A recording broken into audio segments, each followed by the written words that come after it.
This is Mia. She's 6 years old and loves to play in her garden. Today, she's holding a tiny potato named Poppy. Poppy is ready for a big underground adventure.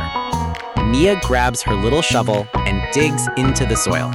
Potatoes need soft, fluffy dirt so they can grow strong and big.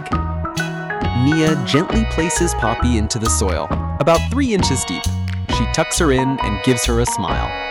Good night, Poppy. Grow well.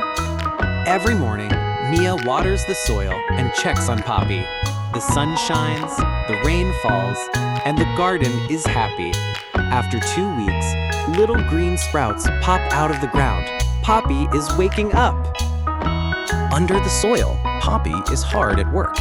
She's growing new baby potatoes on her roots. Mia adds more soil around the plant. This is called hilling. Time flies by.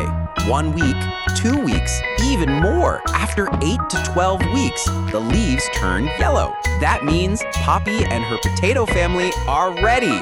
Mia digs carefully in the soil. Up come big, beautiful potatoes. Wow, Poppy, you grew a whole potato family. Mia is so proud of her garden. Back in the kitchen, Mia washes the potatoes. She shows how you can cook them in many tasty ways. Let's save a few for next season, because every potato adventure starts with just one. From one tiny potato to many. That's the magic of growing your own food.